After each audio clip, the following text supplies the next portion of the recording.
Hey friends, welcome back to Bible Fun with the Duns. Today we read James chapter 4, and James just keeps on being so applicable to our life. Everything that he shares in this book is so important. It's like a 1-2 punch in just a few quick chapters. And so you'll see as we read through chapter by chapter, every verse is something you could take away from. And just my own, as I read through chapter 4, just mine is entitled Warning Against Worldliness. Like, we are to be different from the world. We are part of this upside down kingdom when we become Christ's followers. And there are so many ways that should look. And he kind of outlines it here. And what I love, would you call it a hyperlink? Were you going to say that? I was.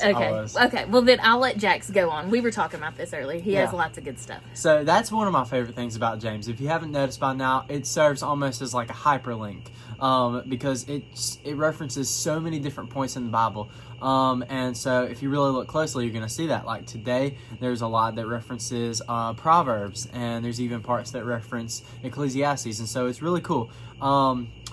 Like throughout the whole book, we're doing a study one time, I noticed like it connects so much to the Sermon on the Mount. So if you want to do that one day, that would be really cool. Jax actually studied this over the summer a bunch, and then just deep dived into it because he fell in love with it. And so I'm like, go on, Jax, you got this. Yeah, it was cool because it was I started it by myself, and then it was also our like weekly guys Bible study we were doing for the church, and then at one of my favorite camps I went to, that was what we studied in our small groups. And so I just thought that was everywhere really you looked, cool. Everywhere I went, yeah. But anyway, so if you kind of look, there's so much we could say about this, but I really just want to harp on these last couple verses. It says, "But as it is, you boast in your ignorance. All such boasting is evil. So it is a sin to know the good yet not do it." And so if you kind of look at that, if you're kind of picky or petty about writing, the same way I am, then you'll kind of look and you'll say those don't really go together. Like that last sentence feels like it's thrown into it. And so how does that connect? What is James doing here? Is he not that smart? And obviously he is, because we're on chapter 4 now, chapter 4 of 5, and this is ridiculously dense. And so there's obviously a purpose to that.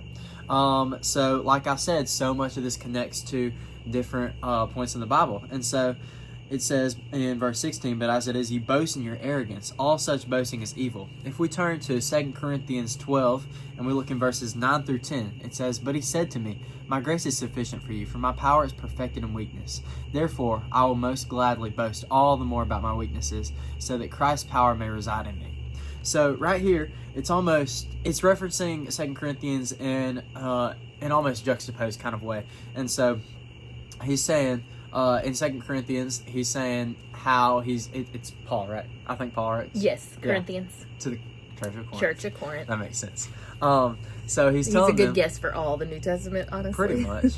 He's telling them that he's going to boast in his weakness because God's power is perfected in weakness. That's literally, like, it's in red right there. So it means it's words from God. Mm-hmm. And so that's really cool.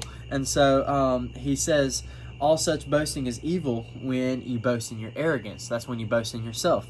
And so then it brings us to verse 17. It says, "So it is sin to know good and yet not do it."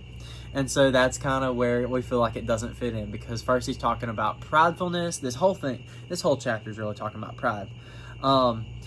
And then it just jumps into knowing the right thing to do and then not doing it. It says that's the wrong thing to do when you refrain from the right decision. So it's not even like, ooh, how close to the line can I get of sin? It's you should be as far from it as possible. Exactly. And so what we see right here, if we really think about this verse, like, what kind of situations would you know the right thing and not do it? It would be like situations where you feel uncomfortable, right? Mm-hmm. And so those kind of situations, you feel small, you feel weak. And Scripture tells us that God's power is perfected in weakness. So when we take the focus off of ourselves and place the focus on God, then we're no longer relying on ourselves to do the right thing in those situations, because we know we can't.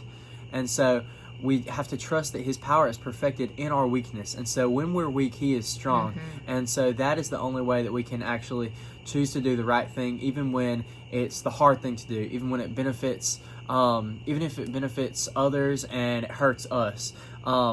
If we know the right thing to do and we do it, that is the right thing to do. If we don't do it, that is sin.